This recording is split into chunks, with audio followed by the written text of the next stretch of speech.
sir and welcome. Hi, thank you so much. Congratulations, आपका new song candy है तो बहुत ज़्यादा लोगों को पसंद आ रहा है और सब इस पे बीट कर रहे हैं. आप क्या कहना चाहेंगे इस सॉन्ग के बारे में? Thank you so much. सबसे पहले तो ये बात प्रतिभा मैम तक जानी चाहिए बिकॉज शी हैज़ संग इट. और जो कंपोज़र हैं और जो प्रोड्यूसर्स हैं they made it with so much of love. तो ये उनके लिए बहुत बड़ी बात है और मेरे लिए भी of course I am a part of that team. तो बहुत खुशी की बात है, लोगों को पसंद आ रहा है कि बहुत ही प्यारा सा रोमांटिक सा मेलोडियस सा ट्रैक है, लोगों तक पहुंच रहा है. एंड थैंक्स टू यूट्यूब, क्योंकि पहले हम सिर्फ टीवी पर डिपेंडेंट होते थे कि चलेगा तो कोई देखेगा या नहीं. But because of these platforms अभी मेरे ख्याल से रीच बहुत ज़्यादा हो गई है. So thanks to all the fans and everybody who is viewing it and loving it. Sir song की स्टोरी बहुत ज़्यादा मतलब एकदम क्यूट सी एक लव स्टोरी होती है ना, वैसे बहुत प्यारी थी. तो आप स्टोरी के बारे में क्या कहना चाहेंगे? मतलब स्टोरी आपको पर्सनली कैसे लगी? हाँ, स्टोरी जैसे आपने कहा बहुत क्यूट सी है, प्यारी सी है. एक रेगुलर लाइफ में हम सभी लोग जो फेस करते हैं वैसी सी स्टोरी है. तो कुछ बहुत आउट ऑफ द बॉक्स नहीं है कि यार ये सिर्फ इन्हीं की लाइफ में हो रहा है, किसी और की लाइफ में नहीं हो सकता.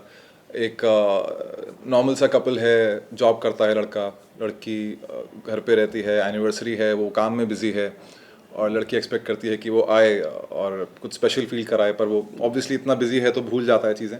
And then he is asking for forgiveness throughout the song. तो पूरे गाने में वो कभी उसके लिए कुछ स्पेशल चीज़ करता है, सॉरी बोलता है, फॉरगिवनेस मांगता है. और ग्रेजुअली दे पैचअप और सुबह से लेकर रात तक उनकी ये लड़ाई क्या मतलब प्यार भरी नोकझोंक चलती रहती है और शाम तक सब ठीक हो जाता है. Just like all of us, हम सबकी लाइफ में भी यही होता है. ओके. तो सर ये बताइए, शूटिंग के दौरान कोई ऐसा किस्सा है जो आपको याद हो, मतलब ऐसा यादगार बन गया हो इस सॉन्ग के शूट के दौरान में? शूट हम लोगों ने जयपुर में किया था. जिस वक्त ये गाना शूट हुआ उस वक्त मैं राजस्थान में ही था. I was shooting for my travel show Safarnama का सीज़न 2 आने वाला है.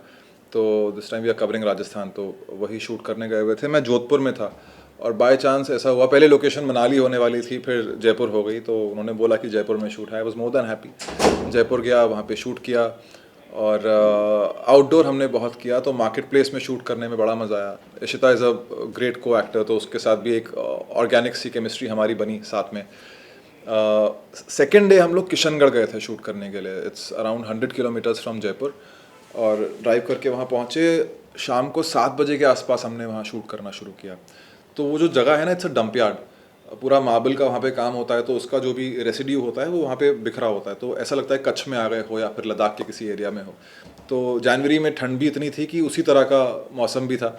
2 या 3 डिग्री के आसपास टेम्परेचर था और बहुत तेज़ ठंडी हवाएं चल रही थी. And we were wearing minimalistic clothes. मेरा इतना पतला सा शर्ट था और इशिता ने एक ड्रेस पहनी हुई थी. तो it was getting difficult for both of us, पर वी मैनेज्ड. और जो गर्मी की फील देनी थी जयपुर की वो हम दे पाए, आई होप.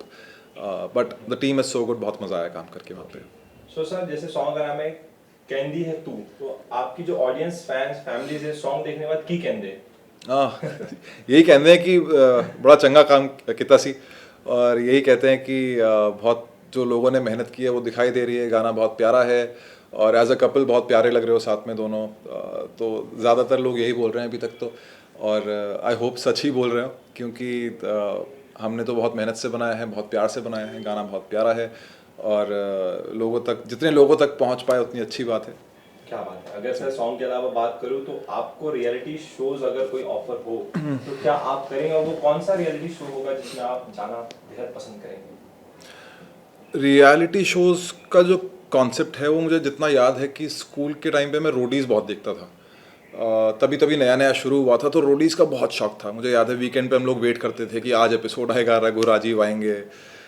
तो वो एक अलग एक्साइटमेंट होती थी रियलिटी शोज़ की. बट ग्रेजुअली वो किसी ना किसी रीज़न से कम होती चली गई.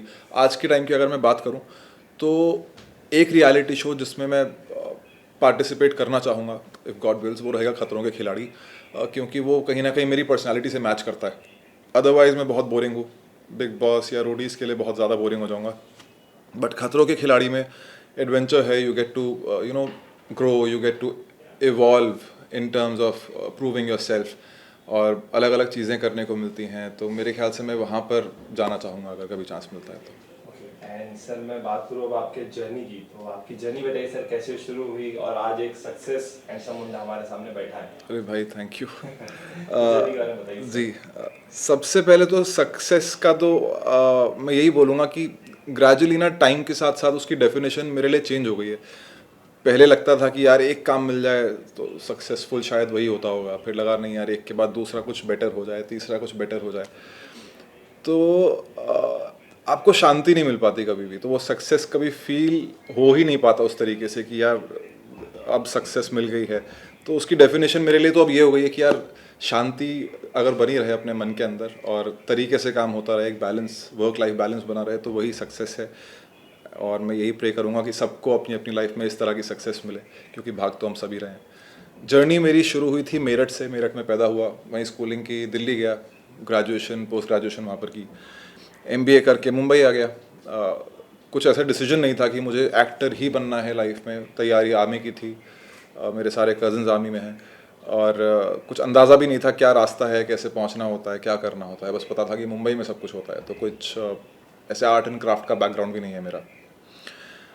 यहाँ आके मैंने जॉब शुरू की, 1 साल तक जॉब की, रात को दिन में ऑडिशंस देता था, रात को जॉब करता था, समझा कि क्या करना होता है, कहाँ ऑडिशन देने होते हैं, एक्टिंग क्या है, किस तरीके से आगे बढ़ना है। होते होते घर पे बता दिया कि मैं बॉम्बे में हूँ, पहले बताया भी नहीं था उनको तो ये लगता था कि पुणे में जॉब कर रहा हूँ। फिर जॉब छोड़ के मैंने एज एन AD काम किया 10 महीने तक, तनुजा चंद्रा मैम के साथ एक फिल्म पर, इट्स कॉल्ड सिलवट, वो Z5 पर है, Kartik was the hero in the film. तो वो फिल्म 10 महीने मेरे लिए एक लर्निंग प्लेटफॉर्म थी, मेरी स्कूलिंग कह सकते हैं उसको, फिल्म मेकिंग की। Starting from the scratch, screen play लिखने से लेकर प्रीमियर तक मैं कम्प्लीटली उनके साथ जुड़ा हुआ था, तो वहाँ पे मैंने सब कुछ सीखा। And that's when I realised कि मुझे इस इंडस्ट्री में रहना है। मतलब 10 महीने के मुझे अराउंड 1000-1500 रुपये पर मंथ मिलते थे एज एन इंटर्न, लेकिन मुझे कुछ कमी लगती नहीं थी कभी भी, मुझे सेट पे रहना बहुत पसंद था। तो तब डिसाइड किया था कि चाहे एक्टर बन पाऊँ या ना बन पाऊँ, लेकिन फिल्म मेकिंग में पक्का रहना है मुझे।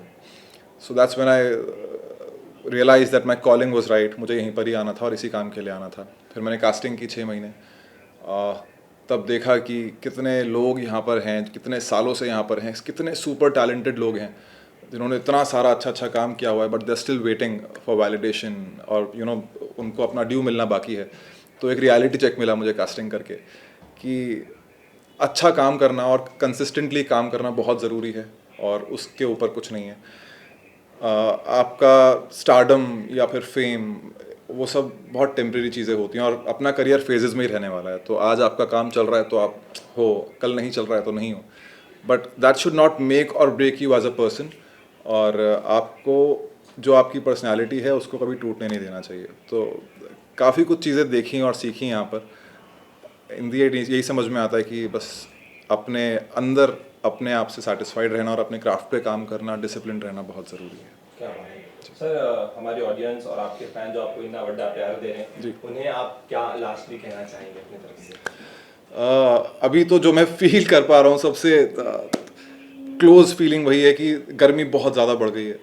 तो सबसे पहले तो अपनी हेल्थ का ध्यान रखें, अपने आप को हाइड्रेटेड रखें। अपना जो हीट वेव है इंडिया में बहुत ज़्यादा स्ट्रॉन्ग चल रही है इस साल, तो फ्रूट्स खाएं, वाइटामिन लें, आसपास जो जानवर हैं, पक्षी हैं, उनका ख्याल रखें, पानी पिलाते रहें, उनको खाना देते रहें।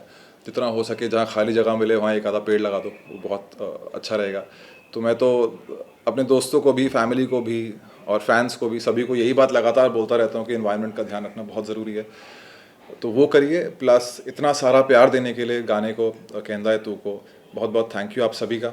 और आई होप आपको पसंद आया हो, अगर आया हो तो आगे भी सबको दिखाएं, because it's a product of hard work and love, and I'm sure you'll love it. It'll put a smile on your face. Thank you so much and take care everybody. Thank you so much. Thank you.